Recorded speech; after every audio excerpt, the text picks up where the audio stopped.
Hello friends, स्वागत है आपके अपने YouTube channel VS mission study पर। मैं भी नैज शर्मा आप लोग का स्वागत करता हूं। आज दोस्तों टेंस का टॉपिक लेकर आए हैं। इससे पहले हमने 4 वीडियो बना चुके हैं टेंस के, जो प्रेजेंट टेंस समाप्त हो चुका है। अब पास्ट की ओर बढ़ते हैं, जो पास्ट टेंस है इसके विषय में जानते हैं। तो हमने टेंस के विषय में बेसिक नॉलेज तो बता दिए हैं। जो पास्ट टेंस है यानी बीते हुए काल को भूतकाल कहते हैं। पास्ट टेंस मतलब भूतकाल होता है, यानी बीते हुए समय को हम क्या कहते हैं, भूतकाल कहते हैं, जो समय वापस नहीं आ सकता है। तो देखिए पास्ट टेंस भी 4 होते हैं, जैसे प्रेजेंट टेंस 4 होते हैं, उसी प्रकार पास्ट टेंस भी 4 होते हैं और फ्यूचर टेंस भी 4 होते हैं। तो पास्ट इंडिफिनिट टेंस की ओर बढ़ते हैं, यानी अनिश्चित भूतकाल। इसका पहचान है दोस्तों, जिस वाक्य के अंत में ता था, ती थी, ते थे आदि यदि ऐसा शब्द आते हैं तो हम उसे कहेंगे अनिश्चित भूतकाल, यानी पास्ट इंडिफिनिट टेंस कहेंगे। इसका पहचान हो गया। अब अफर्मेटिव सेंटेंस यानी स्वीकारात्मक वाक्य, सकारात्मक वाक्य या सकारात्मक वाक्य। तो अफर्मेटिव सेंटेंस है, इसका रूल यह है, ही सीट एक वचन हो चाहे बहुवचन हो, ही सीट एक वचन कर्ता के साथ या बहुवचन कर्ता के साथ हमेशा क्रिया की दूसरी अवस्था का प्रयोग करेंगे। ठीक है दोस्तों, यानी subject plus V2 plus object, यह क्या है, क्रिया की दूसरी अवस्था है। और उसके बाद यदि प्लूरल नंबर आएगा तभी भी क्रिया की दूसरी अवस्था प्रयोग करेंगे, यदि सिंगुलर नंबर आएगा तभी उसका क्रिया की दूसरी अवस्था प्रयोग करेंगे। तो V2, इसका एग्जाम्पल देख लेते हैं। वह किताब पढ़ता था, यानी ता था आया है ना, यानी ता था, ती थी, ते थे, तो वह क्या हो जाएगा, पास्ट इंडिफिनिट टेंस, यानी पढ़ता था। तो ही रीड द बुक, यानी रीड हमेशा फर्स्ट भी रहेगा, सेकेंड भी रहेगा, थर्ड भी रहेगा, यानी ही रीड द बुक। अब देखिए दोस्तों निगेटिव सेंटेंस, यानी नकारात्मक वाक्य या निषेधात्मक वाक्य, यानी जिस वाक्यों में नहीं का बोध होता है उसे हम नकारात्मक वाक्य कहते हैं, जो हम पास्ट इंडिफिनिट टेंस में पढ़ रहे हैं। तो इसका रूल यह है दोस्तों, subject plus did not plus V1 plus object, यानी नकारात्मक वाक्य में इसका सहायक क्रिया डिड लग जाएगा। ठीक है दोस्तों, यानी देखिए डिड है और उसके बाद सहायक क्रिया जब डिड लग जाएगा तो उस समय क्रिया की पहली अवस्था प्रयोग हो जाएगा। यानी देखिए यहाँ पहली अवस्था है, तो subject plus did not plus V1 plus object plus other things. इसमें तो अफर्मेटिव में डिड नहीं था इसलिए V2 का प्रयोग हुआ था। अब इसमें निगेटिव में चाहे अब इंट्रोगेटिव में डिड का प्रयोग हो गया तो क्रिया की पहली अवस्था का प्रयोग हो जाएगा। तो इसका एग्जाम्पल देख लीजिए, तुम कपड़ा नहीं धोते थे, नहीं आ गया तो डिड लगेगा। तो you did not wash cloth, क्रिया की पहली अवस्था का प्रयोग हुआ है क्योंकि यहाँ पर डिड है। यदि डिड नहीं रहता तो वॉशेड का प्रयोग होता। अब चलिए निगेटिव इंट्रोगेटिव सेंटेंस के लिए, यानी इंट्रोगेटिव यानी क्या का प्रश्न पहले आता है तो वहाँ पर इंट्रोगेटिव सेंटेंस होता है, या बीच में भी कब, क्यों, कैसे, कहाँ, क्या, किसका आदि ऐसा वर्ड आता है तो उसको हम क्या कहेंगे, इंट्रोगेटिव सेंटेंस कहेंगे। तो इसका है सूत्र, did plus subject plus V1 plus object plus other things, यानी डिड सबसे पहले रहेगा, उसके बाद सब्जेक्ट रहेगा, उसके बाद V1 प्लस ऑब्जेक्ट। हाँ, इंट्रोगेटिव सेंटेंस में 11 वर्ड होते हैं, तो 11 वर्ड में इससे पहले हम क्वेश्चन वर्ड पढ़ा चुके हैं जो 4 वीडियो में, उसी सेम टू सेम उसी में इसमें भी प्रयोग होगा। चलते हैं कंटिन्यूअस टेंस की ओर।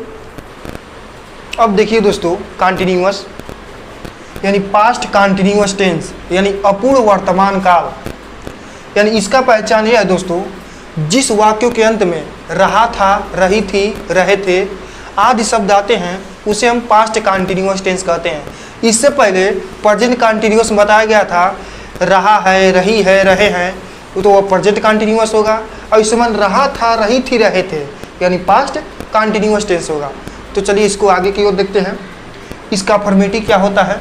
अफर्मेटिव में रूल यह है, यदि कर्ता एक वचन रहेगा या बहुवचन रहेगा, ध्यान से सुनिएगा, यदि कर्ता एक वचन रहेगा या बहुवचन रहेगा तो उसमें वाज और वेयर का प्रयोग करते हैं। यदि कर्ता एक वचन है तो वाज का प्रयोग करेंगे, यदि कर्ता बहुवचन है तो वेयर का प्रयोग करेंगे, तथा क्रिया की पहली अवस्था में ING को जोड़ देते हैं। जैसे सब्जेक्ट प्लस वाज एक वचन है तो V1 प्लस ING को जोड़ दिए, उसके बाद यदि प्लूरल नंबर है, बहुवचन है, तो सब्जेक्ट प्लस वर V1 प्लस ING यानी वर का प्रयोग करेंगे। इसका एग्जाम्पल देख लेते हैं। मोहन किताब पढ़ रहा था, मोहन एक वचन है तो Mohan was reading the book.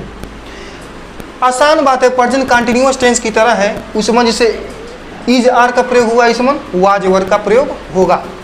अब देखिए दोस्तों निगेटिव सेंटेंस यानी नकारात्मक वाक्य, यानी जिन वाक्यों के बीच में नहीं का बोध होता है उसे नकारात्मक वाक्य कहते हैं। तो इसका देख लेती है, सब्जेक्ट प्लस वाज या वर plus not plus V1 plus ING plus object, यानी हमेशा वाज और वेयर के बाद नॉट का प्रयोग कर देंगे, वही क्या हो जाएगा हमारा निगेटिव सेंटेंस हो जाएगा। इसका एग्जाम्पल देख लीजिए, तुम सड़क पर दौड़ नहीं रहे थे, क्या देखिए you were not running on the road. अब चलिए दोस्तों इंट्रोगेटिव सेंटेंस की ओर। अब देखिए दोस्तों इंट्रोगेटिव सेंटेंस यानी प्रश्नवाचक वाक्य। तो इसका है सबसे पहले वाज या वर का प्रयोग करेंगे सब्जेक्ट के अनुसार, यदि कर्ता एक वचन है तो वाज का प्रयोग करेंगे, यदि कर्ता बहुवचन है तो वेयर का प्रयोग करेंगे। उसके बाद subject plus V1 plus ING plus object, उसके बाद क्वेश्चन मार्क जरूर लगाना चाहिए। क्वेश्चन मार्क से होता है कि सेंटेंस इंट्रोगेटिव सेंटेंस बन जाएगा और उससे पहचान भी आ जाएगा। तो इसका एग्जाम्पल है दोस्तों, क्या सीता भोजन पका रही थी, तो क्या आ गया, और रही थी यानी पास्ट कंटिन्यूअस टेंस है, तो क्या हो जाएगा, सीता एक वचन है तो वाज लग जाएगा, was Sita cooking the food, यानी was Sita cooking the food, उसके बाद क्वेश्चन मार्क लगा देंगे यानी क्वेश्चन मार्क लग गया। अब दोस्तों पास्ट कंटिन्यूअस हो गया, अब पास्ट परफेक्ट की ओर बढ़ते हैं।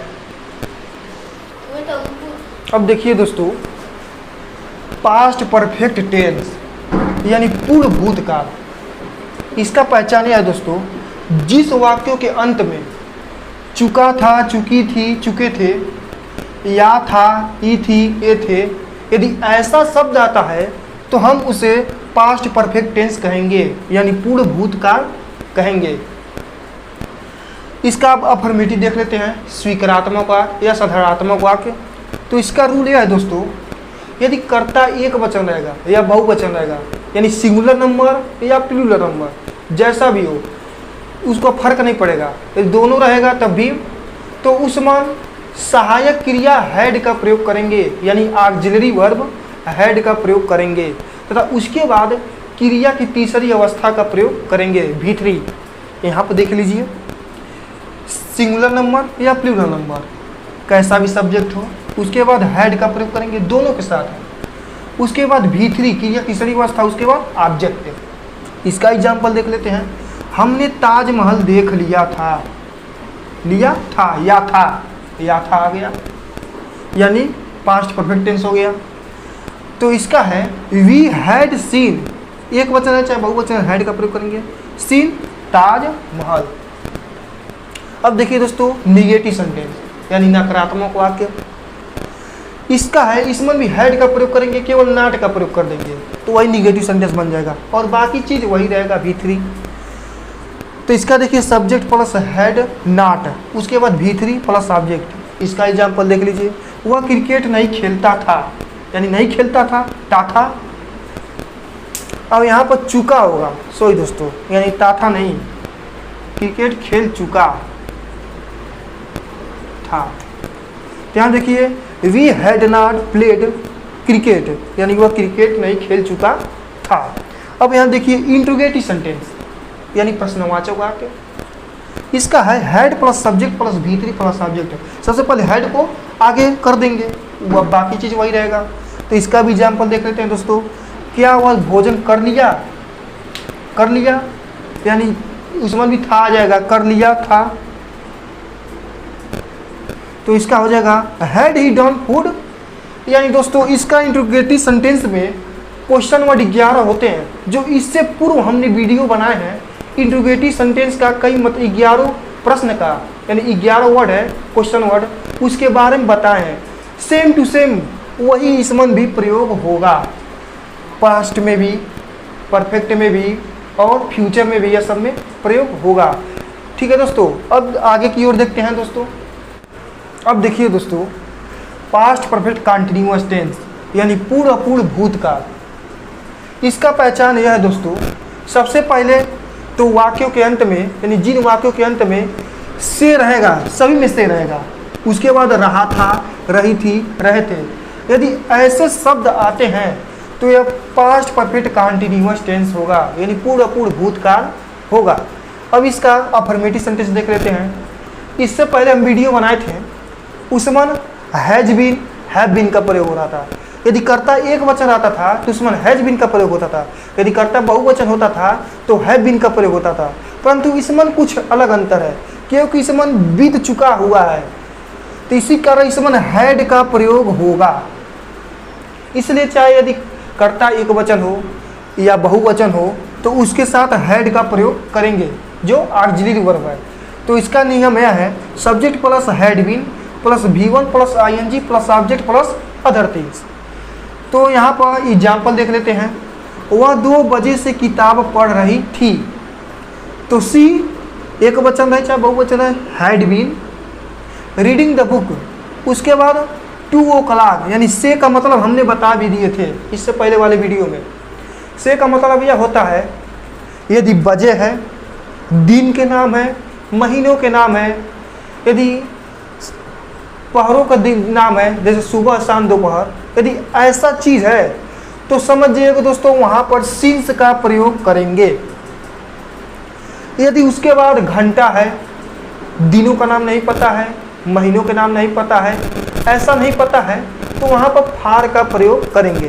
तो एग्जाम्पल में देख लेते हैं, यानी बजे है 2 बजे से, तो यहाँ पर सिंस का प्रयोग करेंगे। तो यहाँ पर he had been reading the book since, यहाँ पर हम सिंस का प्रयोग करेंगे, सिंस 2 o'clock। इसका मतलब यह हो गया। अब निगेटिव में यानी जिन वाक्यों के बीच में नहीं का बोध होता है उसे नकारात्मक वाक्य कहते हैं। तो यहाँ देखिए इसका रूल यह है, subject plus had not been plus V1 plus ING plus object, उसके बाद अदर थिंग्स। इसका एग्जाम्पल है, तुम स्कूल 8 बजे से नहीं जा रहे थे। अब यहाँ पर भी बजे से है, तो यहाँ पर भी हम क्या करेंगे, सिंस का प्रयोग करेंगे। तो you had not been going to school since 8 o'clock। अब इंट्रोगेटिव सेंटेंस की ओर बढ़ते हैं। अब देखिए दोस्तों, interrogative sentence present perfect continue past perfect continuous tense का इंट्रोगेटिव सेंटेंस। इसका रूल यह है दोस्तों, यदि सबसे पहले वाक्य के बीच में क्या का बोध होता है तो वहाँ पर हैड का प्रयोग करेंगे। तो had plus subject plus been plus V1 plus ING plus object plus other things. तो इसका एग्जाम्पल है दोस्तों, क्या वह 2 घंटों से कपड़ा धो रहा है, क्वेश्चन वर्ड। तो इसका है हैड ही बीन, फार्मूले के अनुसार हैड ही बीन, यदि कर्ता एक वचन है चाहे बहुवचन रहेगा, हमेशा हैड बीन का ही प्रयोग करेंगे। तो had he been washing the clothes. अब यहाँ पर घंटा है तो फार का प्रयोग करेंगे, फार 2 hours। ठीक है दोस्तों, यानी इस वीडियो में पास्ट टेंस समाप्त हो चुका है। उसके बाद हम फ्यूचर टेंस लेकर आएंगे दोस्तों। तब तक के लिए धन्यवाद।